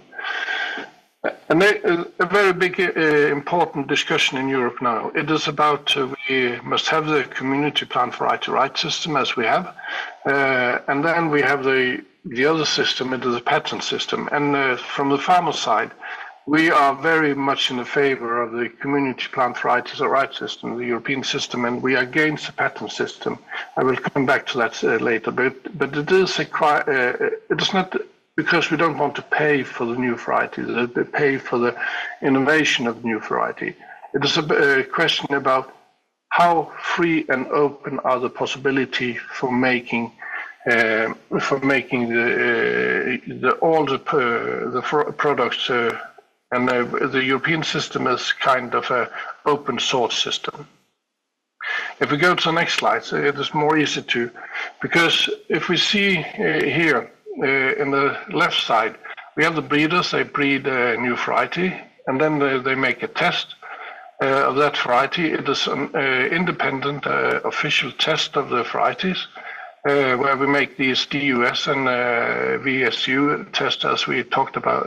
I talked about before, and then after that, they put it on the start to make a basic seed production, and then it is on the market. It will take a kind of 5 to 10, 15 years as it is today before we have a new variety on the market. If we then go to the next variety, the next it is when we have a variety on the market, all breeders in Europe can use it to make that variety even better. But if we have a patent system, we will have we have the same period, we have a new variety, but then if you have a patent, you make a patent application as a breeder before you make a test, and then you make a blocking. You press one more, please. Then you may, there will come a red, then the breeders press one more. Then you make a patent application, and you can block other breeders to use that materials to make another breeding. And the way you can make patent applications today, it is so complicated and so specialized, so you can actually make a patent who is blocking for a lot of breeding programs afterwards. That's why the farmers is against the patent system. We want to have the open source system as we have in Europe. And actually, if we look back, it has been very good in Europe. So that's why we jump to the next, because we need to find a next, please. We need to find a balance between the innovation and the royalties, because the capital returns. Of course, the breeders need to get the investment back. We know that, but we also want that the breeders must use these capital returns for investment in new varieties, because we need a lot of new varieties in the future, especially when we look at the climate change and the new sustainable demands from the society. That's why it is not a question about what is the return for the breeding company or the owners of the breeders. It is a question about how we can get the best interest of the farmers and the best interest of the society out of these investment in new varieties. That's why it is a very complicated discussion we have now, patents or the community plant variety right system, the open source system. The open source system has actually worked perfect since 1953, and it is still working perfect, so that's why we fight for that. We go further to the next slides. Because when we look back in history and we look at the yields in wheat, for example, in Europe and in the US. In Europe, we have since 1953, I said, we have the community variety right system, the open source system, and the yields in Europe has increased a lot more than the yields has increased in wheat in US. And it is I will say the most of that reason to the increasing of the European yields. It is, of course, the way the farmers are working, but especially it is the way that we have a lot of new varieties on the market every year. We can jump to the next, please. And the next, please, it is where we go a little bit deeper in the last years. And the next slide, please. There you can see very easy that if you take some neighbor countries, Denmark, Germany, Holland, Sweden, and England, and look at the yield, they have increased at a little bit of the same. But there's one in black, it is Denmark. It is not because we have the black sheep, but it's because we have the strongest environmental regulations in Europe, and mostly, I believe, in the world too. So we can't use the same nitrogen as they can do in other countries. We can't use the same pesticides as they can do in the other countries, but we still have about the same increasing yield as the other countries. Next, please. And if you see the next, it is the wheat yields in Denmark. It is fluctuating a lot because of the climate, but it is increasing. And then we jump to the next. But what I want to show here, it is a trend that the yield are actually increasing. But if you look at the use of treatment on the crop in wheat and winter rape, then you can see with herbicides and growth regulations and fungicides, and we are less than, and insecticides, we are less than the half as they are in Germany. But we still have the same increasing yields. And there's only one reason to that. It is that we are very focused on which new varieties we are using every year. And the farmers, when we have a new variety list, we can jump to the next, please. It is a Danish variety. You can maybe read it, but it is only that I want to show that all the varieties we have on the variety list, they are actually tested, and the farmers look at how do the variety perform. And we have such a list in 5 different areas of Denmark, so I can choose a variety exactly to my production and see what is the best for my production in my climate, on my island or in another place of Denmark. And then I can choose, I don't want to spray so much with fungicides and all this, how fungal resistance are the variety, because it is tested for the mildew resistance, septoria, yellow rust, and so on. It is tested for everything. And at the same time, next please. It creates a lot of issues because it is especially issues for the breeders, because the breeders know that when they put a new variety on the list and it performs very good, it may be perform very good for 1 or 2 years, but then there's another variety who's a better performer for the farmer. So you see what you can see in that slide. It is that it's only a few years that the variety have a big market share, and then it drop out because another variety take over. So, but the farmers are very focused on we need to have the best variety because we can't just help it with all kind of pesticides and fertilizer. But we need to focus on how can the varieties perform. And when we talk about how it can perform, I will change to the next, please. It is that, as I said before, we have a lot of political discussions in Europe, and now we have a new commission, and we will have a new commission, and they will set up a new agenda. But one thing is very clear. It is that the climate change, it is changing. We can see in Europe that in the south of Europe it become more and more dry, and in the north of Europe it can become more and more warm and wet. And then at the same time we can also see that the pesticides resistance in the weeds actually the nature will become more resistant to all the chemicals we have to help in our production.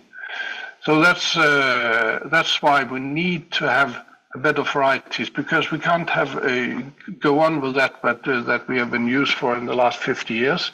It is that when we had the problems, we just took some chemicals and then we sprayed the field, and then we could have a good yield still. But that is not the case any longer. We need to have the best variety. And we also have the special industry demands. They, for example, the breweries, they want to have better varieties to make it a good brew, yes, and also special taste of the beer. So that's why we have a lot of special malt barley varieties with different taste, and it is all plant breeding, and it is very interesting to work with because we can actually design the varieties to the needs for the industry. We also have the stocks industry. We now have projects where we use special grass to produce plastic or PLA. I know that you in Thailand have the same kind of the same projects where you use bamboo to make a kind of PLA, and you can make a kind of silk out of it, where you can use lynch rice produce out of it. So it is just to tell that there are new industry demands, and we are very, it is coming up in the next coming year. But breeders have to focus on that, because if they have to deliver these varieties and it takes 5 to 8 years before we have a new variety, then they need to focus on that now, because about 10 years we have these special demands from the industry.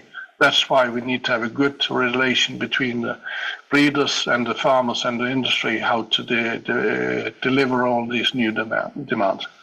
And at the same time, with the climate change, we still have to feed the world. And we know that we are getting more and more people in the world. And the biggest issue is that many places where we today produce a lot of food, they are turning into prairies or desert because we don't have enough water to produce agricultural production in these areas. So we really need to have these better varieties, better performing varieties to better production of food and feed and industry products for the farmers. And it's collaboration. I think we have a very good collaboration in Denmark, in Europe, to find these goals and make these political movements in Europe. And I think it will be one of the biggest issues in the next Commission period, the next 5 years, where we take that discussion and we make that strategy between the breeders and the farmers in Europe. So it is what is going on. And when we look at in Europe, maybe we have a good system, but I think that I'm very much in the favor of the UPOV convention, that it is a way where we have some common rules how to deal with these seeds, and that we are getting the innovation out to all over the world, hopefully, and still that everybody just deliver a little bit investment money back to the investment to the breeders, because it is not fair that it is only the European farmers who pay the royalties to the breeders, and we have to sell seeds to all over the world, and other farmers just use it for nothing. It is not fair.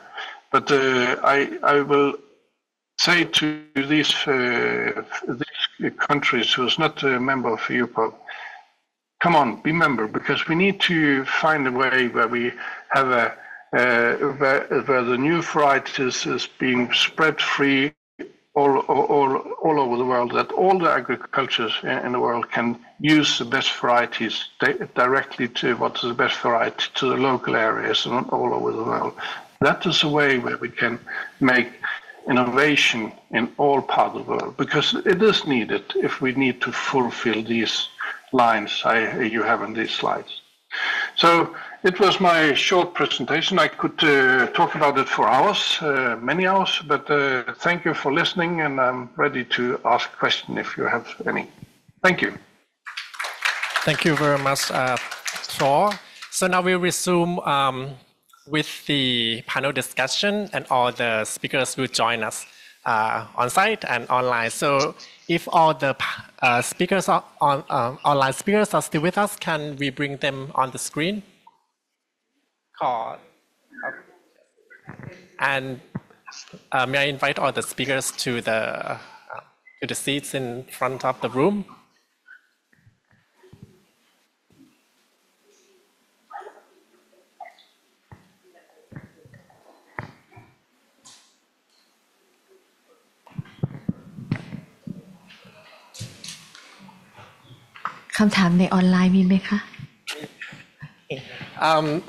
We'll begin with an online question. In case Thailand has already adopted, in the case of having adopted a UPOV membership, will the benefit sharing agreement between the DOA and company have to change? Will it require further amendment? Will we be allowed to have the profit sharing agreement, which is not based on sales, but a one-off payment?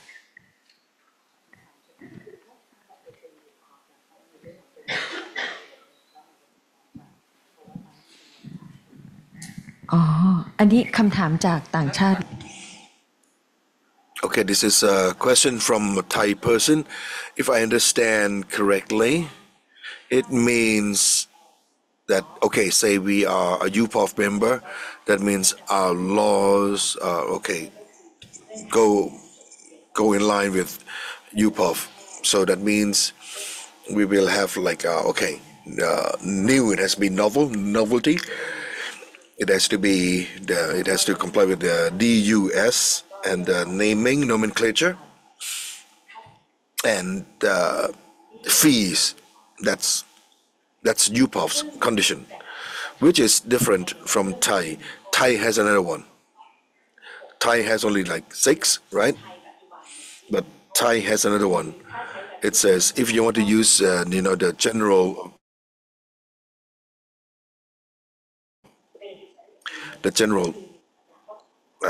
species, right? They have to have all this benefit sharing. But if we become UPOV, that means we cut off the benefit sharing off, right? And would that the Department of Agriculture lose its benefits? Anyhow, benefit sharing is still there, but it's not in the protection of novel species. It will be in the protection of the general species. It will be different, and that will not be linked. We will protect the novel species as per UPOV 1991, and we will work on the access and benefit sharing in accordance with CBD or the Nagoya Agreement. They go together, but they're separate. So that means Thailand, through the Department of Agriculture, we still take care of these two things, but they are separated. That means we do not lose our authority. But the question is, how would we know? What if they don't, they don't carry on their benefit sharing? Yes, we will know because we are in the same, in the same office and the same organization, and the application, and in their application, we have like, they have to, say like the parents, the history of the breeding, like say they use rice, say a wild rice, and then we have to tell them you have to comply with UPOV as well. But as for Section 52, there was one issue, like Dr. Buyanat has mentioned. It's not about UPOV, it's about the generic species, right, where it's way too broad, which it cannot be that way, and it conflicts with the CVD. That's not about UPOV. We have to find some solutions to that. Like, in the CBD, you see the ex situ, the in situ, the if the law actually aims at in situ, so that means that we have to think both ways. One is the IP, intellectual property, and we have to protect the new breed, right? And that means 98 countries use the same, and another 10 countries in ASEAN. Vietnam is already using it. Singapore is, Philippines is pretty close, and on the other side, it's on the CBD, on the various protection. But our law is also does not go in line with that. But so that means we have to adjust. But that means we can still go. So do you remember when Kun Yolanda has said, you have the 3 conventions, right? One is a UPOV, Nagoya CBD, and the food treaty under FAO. That will be the dark purple, right? Say countries in Europe, Japan, they can they implement that, right? Yeah, Japan has been a member of UPOV like 30 years. I think it was around 1998 or something. But so you see, it's all about the management. It's not that you cannot do it; you can do it. So I would say, if we become a member of the UPOV 91, the enforcement, the access and benefit sharing are still there, but it has to be adjusted and adapted to the Nagoya Agreement under the CBD.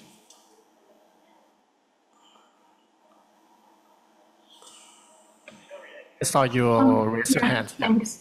Oh, I'm sure Chicken explained it thoroughly, and I'm very, very reassured to see the DOA mentioning that there will be a possibility of a PVP revision. But I do want to resonate saying that benefit sharing can't be aligned with PVP. I mean, CBD and UPOV are both conventions that a lot of countries join. Argentina, Brazil, and they have their own mechanism of benefit sharing, and it has been working. Japanese companies like Sakata have invested in breeding, also looking for varieties, flower varieties in Argentina, and they have made a pact in terms of royalty returning to the region that provided that genetic resource. So if you have a good system of genetic resource and benefit sharing, it would go hand in hand with the UPOV system. It will promote plant variety protection and breeding. So, I mean, these things go align, and we have a lot of successful cases. We can learn from them. So I think there's no worry about that. So that shouldn't be a deterrent in joining UPOV. Thanks. Please. Gunnar.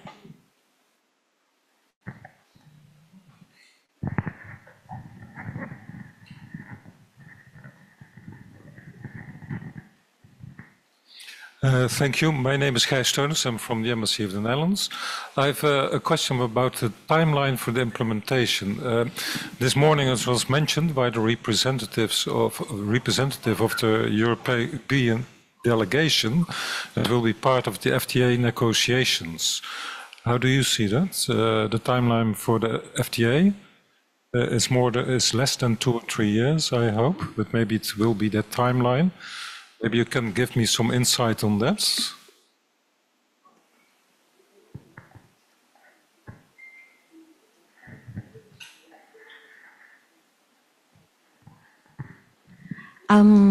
For the negotiation FTA, it is under responsibility of Ministry of Commerce, Department of Trade Negotiation.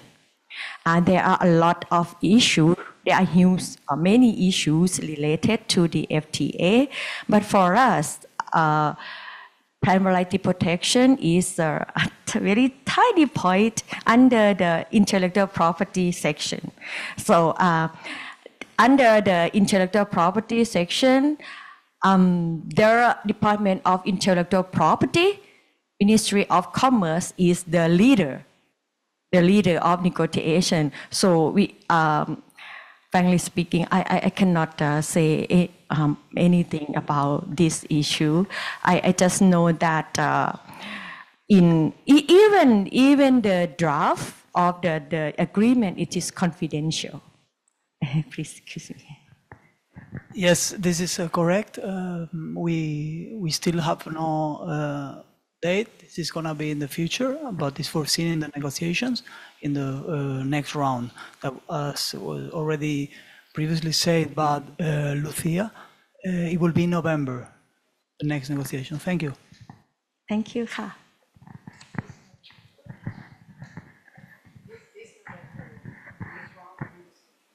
Okay.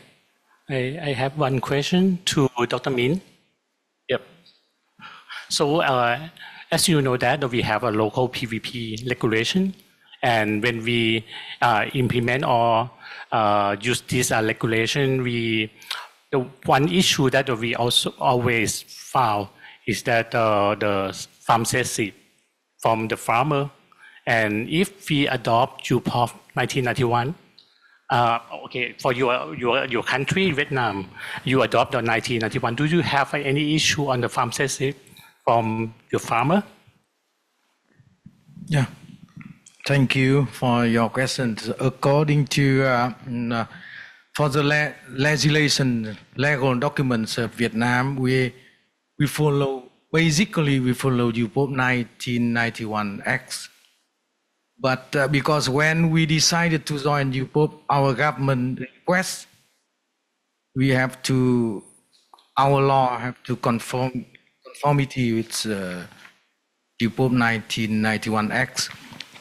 For the farm safe seed, almost similar, the same, but a little bit because there is between the words, between Vietnamese words and English a little bit different. That's why now we still have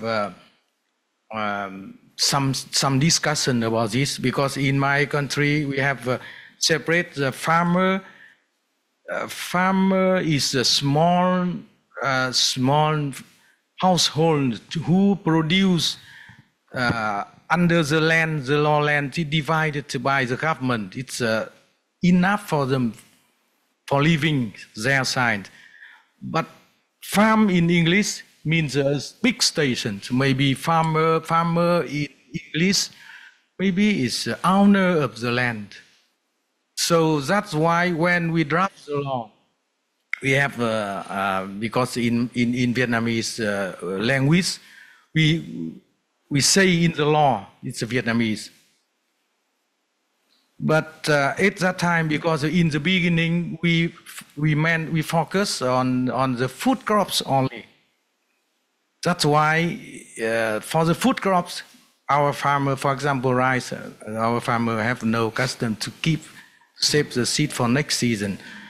But now when there is another species like flowers or some fruits, it's also a problem.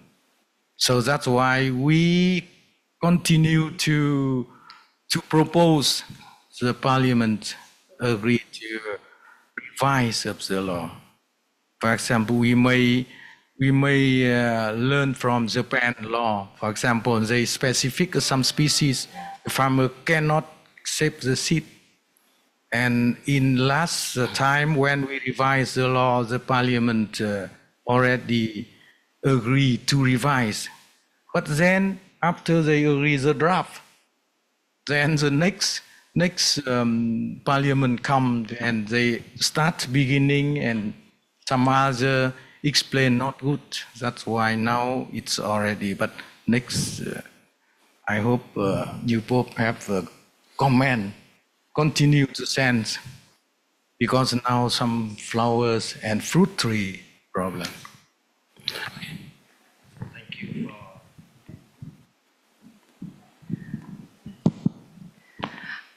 If I may, I would like to complement the intervention by Mr. Minh and also link to two interventions by one of the participants this morning was raising the point how to raise awareness among farmers about plant variety protection in accordance with the UPOV Convention. I think this is really crucial. And it was very nice to hear from Thor Gunnar representing, farmers' perspective and what farmers need and their challenges and how this is common in all countries that we are engaging in becoming UPOV member. It is driven by farmers requesting access to new improved varieties. So in that regard, we are also working together with the World Farmers Organization because we realize we need to do more and better engage with farmers, that they are also participating in these particular seminars or similar awareness raising activities and maybe particular activities that address to really answer some of the challenges and some of the misunderstandings. The farmers are the beneficiaries. So as beneficiaries are the ones who have a key role to have this engagement with policymakers in order to explain why they need this access to improved varieties. And the point that you mentioned about farm-safe seed, it is possible under the UPOV Convention, the 1991 Act. It is an optional exception. Many UPOV members have this optional exception in the law. And it is there in order to recognize a traditional practice of farmers of saving seed.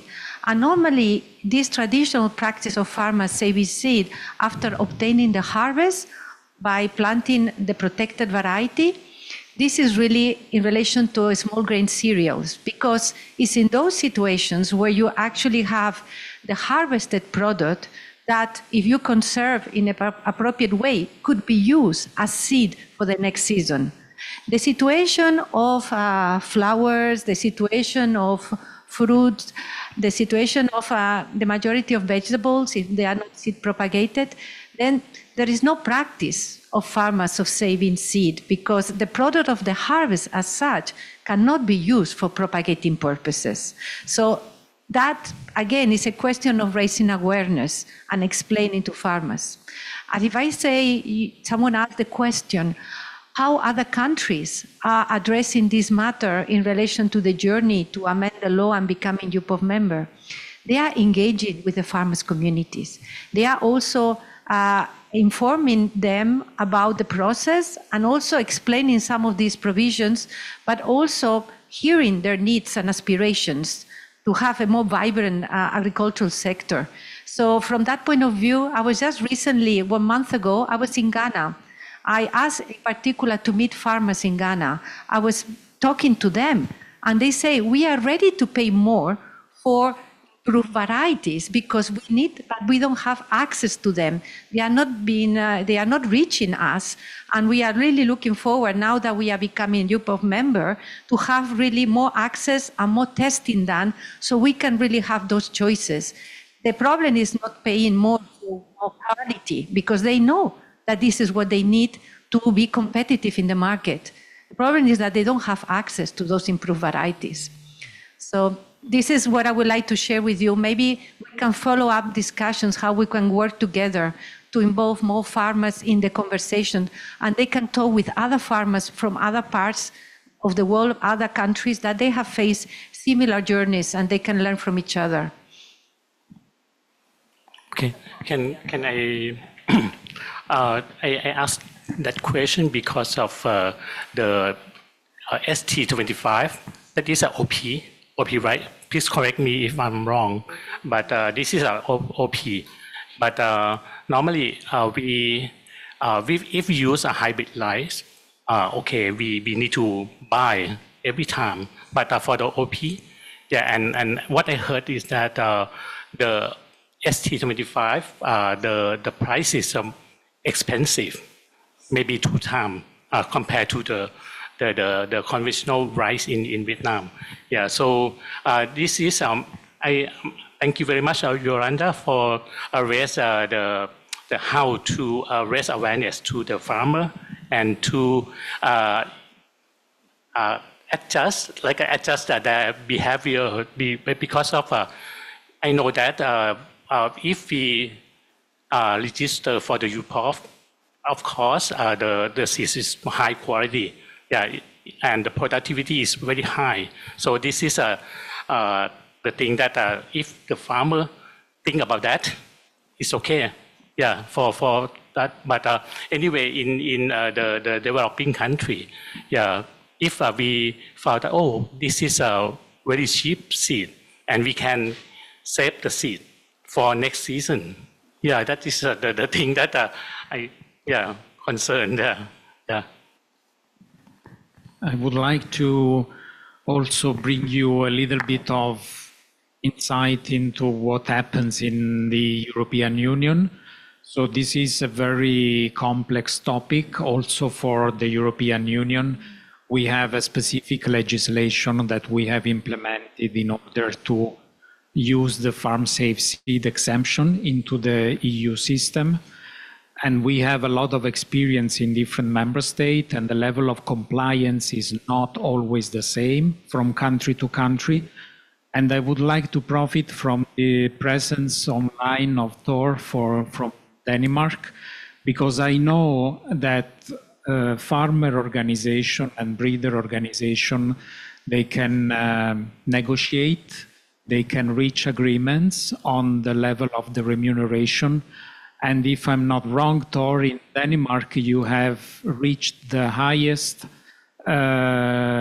negotiated equitable remuneration by means of an agreement on farm safe seed.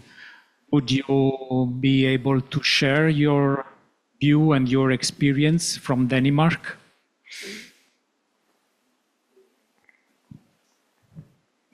Thank you. Yes, I will be happy to do that, because when the farmers have very much focus on the seed, the quality of the seed, we don't look that much on the price, because the price on farm safe seed, it is maybe the biggest mistake the farmers can have focused on, because as you showed before, that the new good variety is only on the top of the list in 1, 2, 3 years, then another variety take over.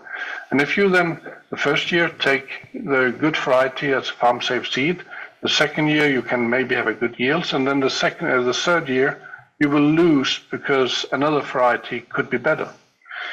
And the reason to that we made a special agreement about farm safe seed in Denmark, it was that the farmers focus very much on clean seed, not only certified seed, but clean seed, nearly 100% clean seed, and big grain. This is sorted grain, that the grain has the same size, so the seeds have the same size, all of them, because it performs better with the better plants in the field. So the farmers begin to make that seed treatment themselves, especially the big farms. And then, of course, we couldn't use the certified seed. Then we begin to produce our own seed, a kind of farm safe seed, but we buy in new varieties every year. And when we do that, it is not fair for the breeders when we always use good varieties that we have a reduction on 50% of the royalty. So we actually made an agreement that we don't have a reduction of the variety of the royalty. We pay the full remuneration for the farm safe seed as well, because it is better that we have new varieties, better varieties every year to make our own seed on. That's the way we are dealing with that. And I think it changed. We have to change the mind from the farmers. At first, you need to have a variety test center. It must be independent or official. It can be the authorities who is responsible for that variety test, because this variety list who is coming out, it is very important that the farmers know and can very easily see which varieties perform best by the farmers. Then it's very difficult. Then it's not very difficult for the farmers to find out that, oh, that old variety I used in the last 2, 3, 4, 5 years as a farm safe seed, I could earn a lot more if I bought a new variety some will call it an expensive variety. No, it is not an expensive variety because it is actually giving better yields and better income for the farmers and better quality. And these things, it is information we also have very developed in many countries in Europe, and we can see in Europe that there's a huge difference how the countries inform the farmers of the benefit of the new variety list every year. And if they have a good informing of the farmers, they have a high percentage of certified seeds, or I hope that we in the coming years can come back to that. We don't have a reduction of the royalties on farm safe seed because it is more important that we have better varieties. Thank you. So we have been an hour over time already. Maybe possible to end today's seminar with 2 questions from our online participants, Thai participants, because they want to get some clarifications.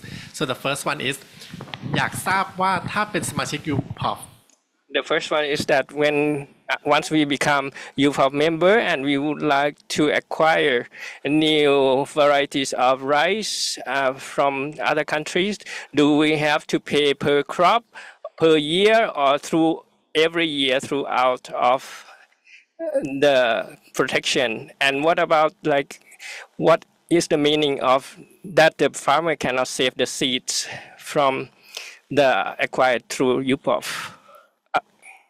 ให้แปลให้เสร็จโอเค The first question, if I get correctly, once we are UPOV member and we would like to obtain ST25, for example, from Vietnam in Thailand, how do we pay? Is it per year or throughout the protection?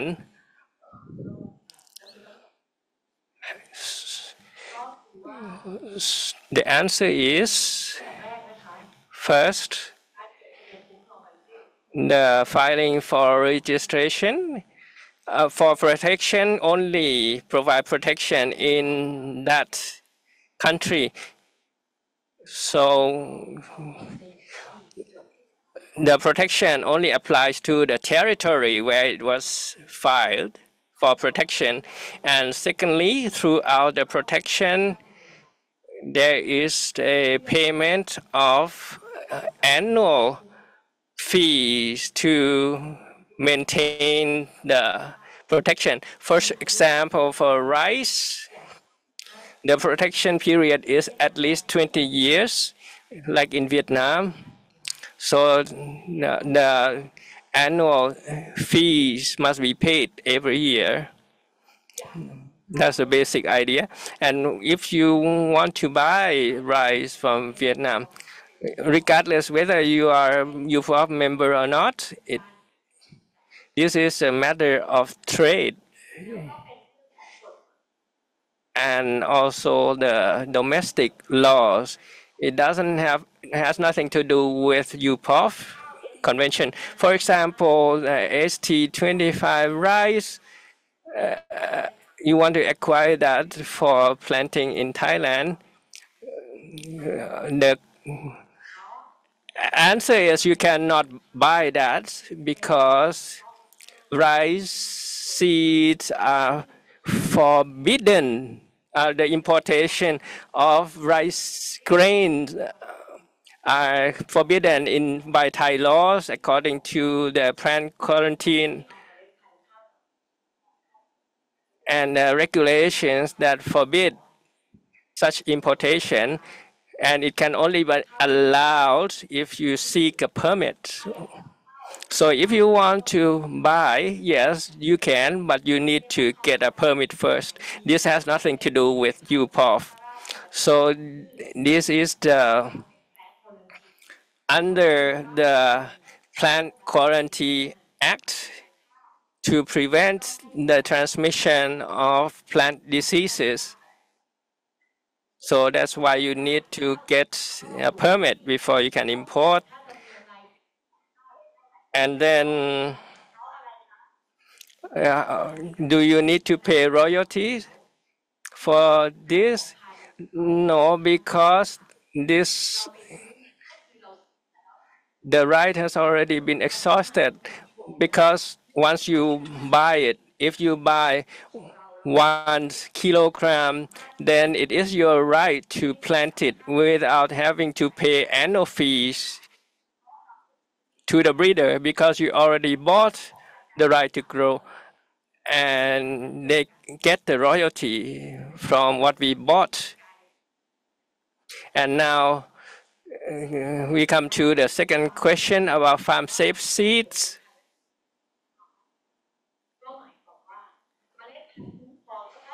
So as for the protected varieties, not the Thai jasmine rice or other varieties, we only use the example of ST25. If we buy 1 kilo of ST25 and plant in 1 rye, and then we only have that right, we can only grow that 1 kilogram of rice. And if it is good, it has good yield, then you can buy more from them, so that the breeders can get royalties, can get their return for their investment. That is the normal practice. But the UPOV focuses on the interest of the small farm holders. What about smallholders who want to save seeds for replanting or for consumption?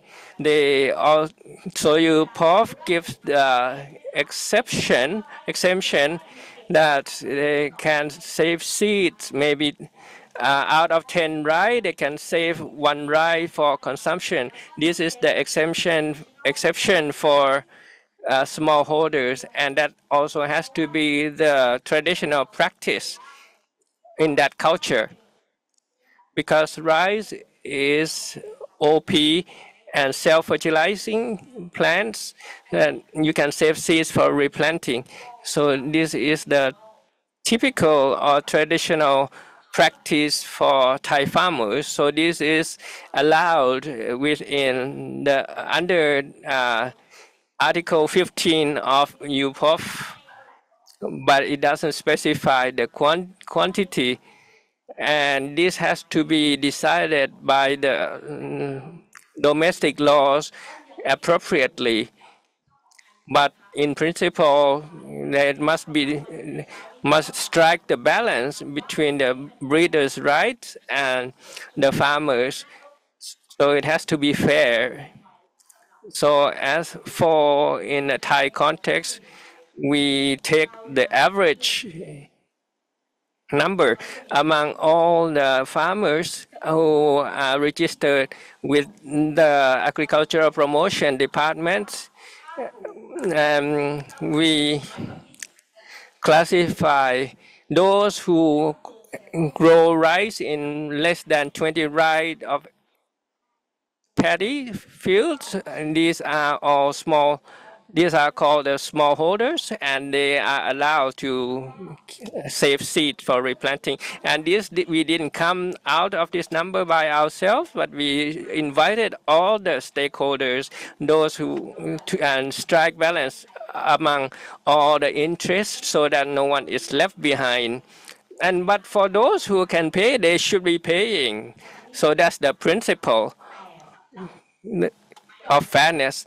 But in the case of ornamental plants or flowers, these are not like for consumption. These are not for survival, sustenance. So these are not allowed, or for like fruit trees, fruit seeds. It's not fair for you to just buy once and then save it for 20, 30 years.